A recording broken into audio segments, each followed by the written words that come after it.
Hey everyone, it's Matt Wright, Superintendent of Montreat School District. Just want to do a quick video and share some important information with everyone. I want to do an update on our building projects as well as provide you with some important information as it pertains to our district's response to COVID-19 and next school year. But I want to start off by acknowledging our students and our teachers. We sit here on what's technically the last day of school. We're about 15 minutes away from the school year officially being over, and I know that some of you can't help but feel sad. This is a time of great excitement.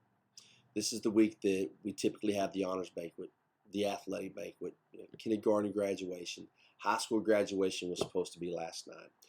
This was supposed to be the week that kids completed their semester exams and said their final goodbyes to their friends for summer. There's so many happy things that we've missed out on, and I know that it makes a lot of you feel sad, and I totally understand. But I want to point something out. We accomplished something that has never happened in history. We just completed about a quarter of our school year in the middle of a pandemic. It looked different. It felt different. It was different. But we came out of this with every kid and every teacher being safe. Our cafeteria workers and our teachers, they kept making sure that kids ate. Our city, they helped us hang banners to honor our seniors. Our churches provided care, whether it was food, comfort, counseling, prayer. Our food bank, which does an amazing job. They continue to feed so many families, so many more now than they ever have. There are so many different community organizations and individuals who stepped up when everyone else in the world was sitting down. But we kept moving forward. What we just accomplished over the past couple of months as a school and a community is nothing short of phenomenal, and it gives me great hope about what we can achieve as we move forward together. I am proud of our students, I am proud of our teachers, and I am proud of our community.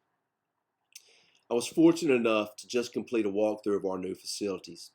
We're working on waxing the floors at our high school. Our elementary school, it is all but finished. We just need some dry weather so that we can get outside and finish up that outside area. Needless to say, it's going to be a pretty busy summer, an exciting summer moving into these new buildings, and I cannot wait for you to see them. When we started our millage campaign, we made 3 promises to you. We said that if we passed a millage, we would give you safer schools, we would give you storm shelters for our students and for our community, and that we would provide a 21st century learning environment for our students. And I'm proud to tell you that I believe we have checked the boxes on all of those and then some. Even better, it looks like we're going to finish under budget. So I just want to, on behalf of our school board, on behalf of the administration, on behalf of the faculty and the students, I just want to thank you for trusting us and allowing us to take on such a large endeavor. Now, the one thing that I think everyone wants to know more about, what about next school year? How will it look? How will COVID-19 impact the 2020-2021 school year? And I want to start off by saying this. I know that there are a lot of varying opinions around COVID-19. None of those will this school district discuss. The only thing that we're going to discuss and address is safety and instruction. We've put together 3 committees. One of the committees will address the school and facility operations, addressing things such as logistics, policies and procedures, financial operations of the district. We have a committee put together to address the health and the wellness of our students. We have an instructional team which will address the instruction and technology needs that our students will have next school year as we move forward. Now, these are not going to be school teams. Rather, they're going to be community teams. We will not make decisions in isolation as it pertains to COVID-19. We will have parents, teachers, medical professionals, and community leaders involved. I wanted to give you an update, though, on what are some of the things that we've done so far. Number 1, we've already brought in training for our custodians, for our principals, and for myself to show us how we need to alter our cleaning procedures. While doctors and nurses are on the front lines for society, our custodians will be the front line for our schools and for our students.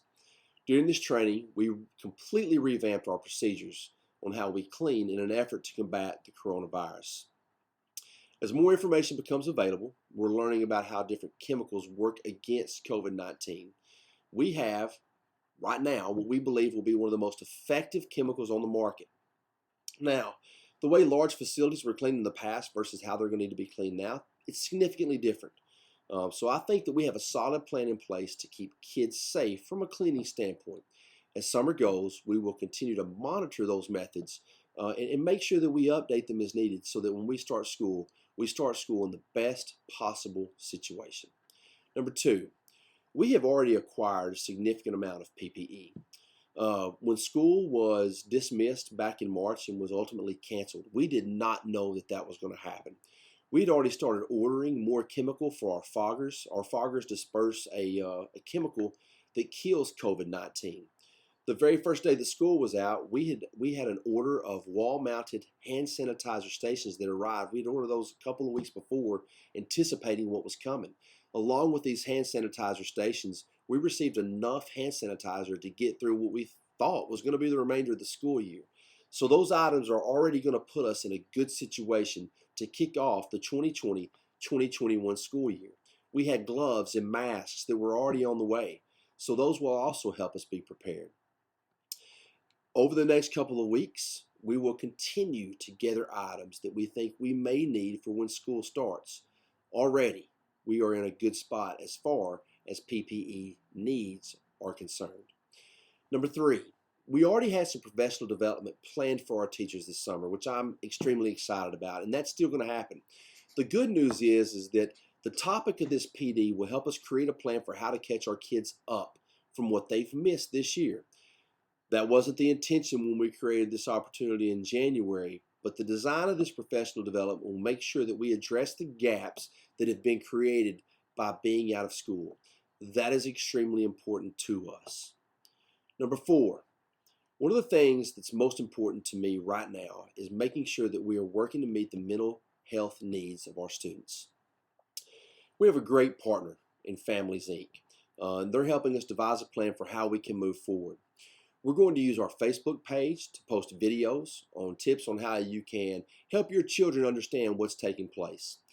The one thing that I want to tell you is don't minimize the experience that our children are having right now. They may not be able to vocalize their experience, but at a minimum, I promise you, they're observing what's taking place. How do we talk to our kids about this? I have 2 kids. I'm an educator. I don't know the best way to talk to our kids about this, but I know people who do. And they're going to serve as a great resource for our community. We're going to share tips for talking to your kids about what's happening, how to talk to them about coming back to school. But we're also going to share some self-care tips for our parents. This has touched all of us in different ways. Right now, we need to make sure that we're talking to our kids, but we also need to make sure that we're taking care of ourselves. As a parent, you're under a lot of pressure, and it's okay to admit that. I am too. I know that Candace and I, we can't take care of those around us if we aren't where we need to be. So I plead with you, watch these videos, read these articles, and know that we can put you in contact with someone who can help, whether it's for your child or for you. Please, please don't take this need lightly. Number 5, we have ordered a new phonics program, a high school literacy curriculum, and we're working to acquire a high school math curriculum. Why is that important? That's not COVID-19 related, but I think it's important that you know that we're working on moving forward and improving instruction. In the midst of all that's going on around us, instruction is still one of the most, if not the most important thing that we do, and we're not going to lose sight of that. Now, one thing I've been asked by parents over the past few weeks is, how can I help? Well, there are several things that you can do. First, make sure that we have accurate addresses and phone numbers on record.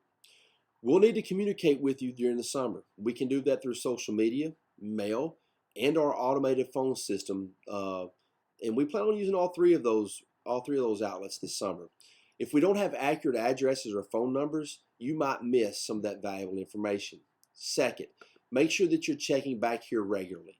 Each Monday, starting June the 1st, we will post an update, even if it's just us saying there's no new update. If someone doesn't have social media, we will mail the updates or we will use the automated call system. That's why it is so important that we have that updated contact information. Third, this is important too. Please don't get caught up in what you're seeing on the internet as it pertains to how school will begin next year. At this point, everything that people are pointing out is merely or putting out is merely a hypothetical. They may have good ideas, they may think they know what it's going to look like, but nothing has been set in stone. That's why we want to come to you weekly. That's why we want to do it on social media. That's why we want to do it through phone calls and mail so that you get the information directly from us. We know that communication during this time is going to be essential. Finally, as we move throughout the summer, we're going to need to gather information. So periodically, we're going to be posting some surveys and some questionnaires. Please share those and please participate. We're going to be making a lot of big decisions this summer, and we want to make the most informed decisions possible. And we're going to need your help to do that. The only way that we can gather that information is if you participate in these surveys. Along those lines, this is an important need also. Please know that our community needs your help for the 2020 census. We shared a post yesterday that shows how you can report the information required for the census. Y'all, those numbers will determine the amounts of money for so many different areas that our community will receive over the next 10 years. So please, please go participate. So I've bored you long enough. I hope you have a great Memorial Day weekend. I look forward to seeing you soon, and I hope that you go out and conquer and prevail. Have a great weekend.